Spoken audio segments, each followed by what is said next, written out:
آپ یہ بتائیں کہ پنجاب اور خیبر پختونخوا میں اکثر یہ تنازع رہتے کہ بارڈر پر آٹا نہیں چھوڑا جا رہا تھا، گندم نہیں چھوڑا جا رہا، ان سے بتے لیے جا رہے، تو گندم کوئی کس طرح لائے گا ادھر خیبر پختونخوا میں بھیجے گا؟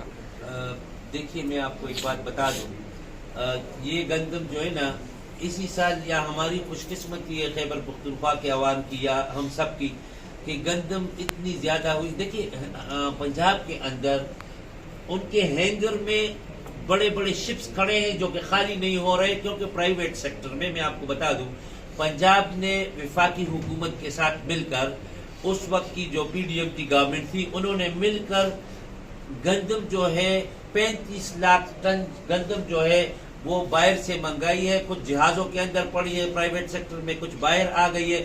اب وہ لوگ اپنے کسانوں سے گندم خرید نہیں رہے. اور یہ کیوں کیا انہوں نے اس لیے کیا ہے کہ پنجاب کے اندر آپ کو پتا ہے کہ گزشتہ 2 سالوں سے کس کا کنٹرول تھا؟ شوگر مافیا کا. شوگر مافیا یہ ڈر رہی تھی کہ اگر گندم اتنی مقدار میں جس طرح ابھی بمپر کراپ ہوا ہے، اگر اس طرح یہ گندم پھر بھی ہوگی تو پھر لوگ شوگر مل میں کے لیے گنا نہیں دیں گے.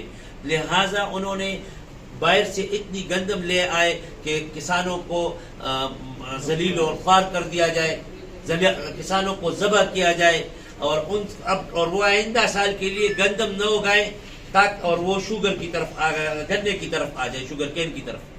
تو یہ دیکھیے یہ اس کے اندر بڑی فلاسفی ہے. یہ اس بنیاد پہ یہ سارا کام ہوا ہے. 300 ارب روپے کے اسکینڈل کا آپ کو پتا ہے کہ اب سارے لوگ صفائیاں کر رہے ہیں.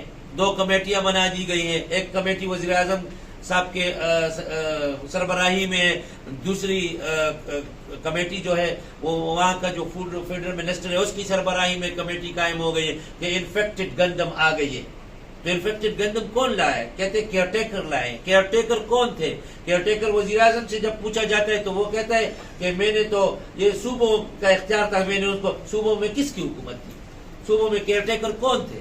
تو یہ سارا جو ہے نا ایک سلسلہ ہے. ابھی آپ کے سامنے اس کی ایک جو دریچے جو ہیں وہ کھلتے جائے گی ہے. اس میں جو گندم ہوتی ہے وہ لوگ اپنے سٹوریج رکھتے ہیں، فیملیز ان کے پاس اپنی گندم ہوتی ہے. اس کے علاوہ جو گندم کا کاروبار ہے فلور مل اپنے لیول پر اپنے لیے گندم خریدتے ہیں.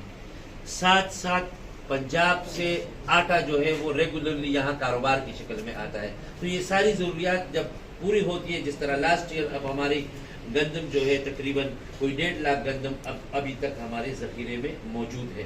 اور اس سے پہلے جو گندم یہاں کی جو ضرورت تھی، جس طرح آپ نے کوشچن کیا، تو یہ باقی گندم جو ہے یہ لوکل کاروبار کی شکل میں جو ہمارے تاجر بھائی ہیں وہ لاتے ہیں یہاں پہ پنجاب سے، اور ہماری ضروریات اس سے پوری ہوتی ہیں. تو اس مرتبہ ہم نے 3 لاکھ ٹن اس لیے رکھا کہ یہ گزشتہ جو 3 لاکھ ٹن ہمارا جو گندم تھا اس میں ابھی تک 1 لاکھ سے زیادہ گندم جو ہے وہ ہمارے پاس سٹاک میں موجود ہے. اس لیے ہم نے 3 لاکھ ٹارگٹ رکھا ہوا ہے. وہ جو ڈفرینس ہوتا ہے پنجاب کے ریٹ میں 20 کلو آٹا اور پھر خیبر پختونخوا میں ایک الگ ریٹ ہوتا ہے، کیا آپ کو ان بحرانی دنوں میں یہ لگتا ہے کہ یہ ڈفرینس نہیں ہوگا پھر؟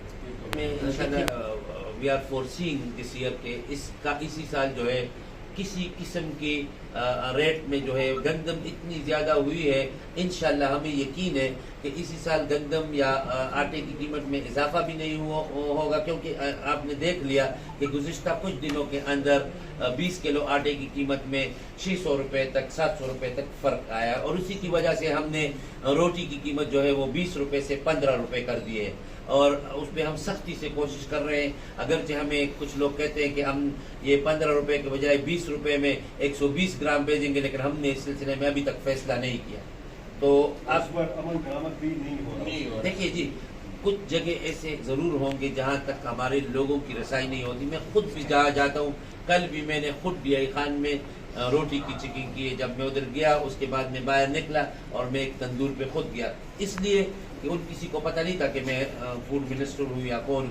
ہماری لوگ جو ہے سب کوشش کر رہے ہیں، لیکن ہمارے ساتھ ایک جو تھوڑی سی آپ ہماری مدد بھی کریں گے. جیسے ہی ہم لوگ آئے رمضان سے 2 دن پہلے رمضان شروع ہو گیا، ٹوٹل پریشر فوڈ ڈپارٹمنٹ پہ تھا. میں تو فوڈ ڈپارٹمنٹ کے اس وقت تک انہوں نے جو کام کیا ہے اس کو بہت اپریشیٹ کرتا ہوں. صبح بھی میں نے اپریشیٹ کیا ہے. میں جتنا اس ڈپارٹمنٹ کو الزامات کی زد میں ہوتا تھا، میں نے اس مہینے کے 1 مہینے کے اندر ہم نے جو مل کر کام کیا ہے، میں یہ نہیں کہتا کہ یہاں پہ خامیاں نہیں ہیں، نہیں تھی، خامیاں ہیں، بہت ساری ہیں، اب بھی ہیں، وہ ٹھیک کرنے کے لیے ہم لوگ کوشش کریں گے. تو آپ جو روٹی جو ہے وہ کچھ جگہ ضرور اس طرح ہوں گی، لیکن اس کے لیے میں آپ کو بھی ہاتھ جوڑ کر یہ آپ سے مدد مانگتا ہوں کہ یہ عوام سے بھی ہم ریکویسٹ بار بار کر رہا ہوں، آپ سے بھی کرتا ہوں، عوام ہمارے ساتھ مدد وہ کیوں 15 روپے کی روٹی 20 روپے پہ لیتے، کیوں شکایت نہیں کرتے؟ یہ سب سے اہم سوال ہے. اچھا سر،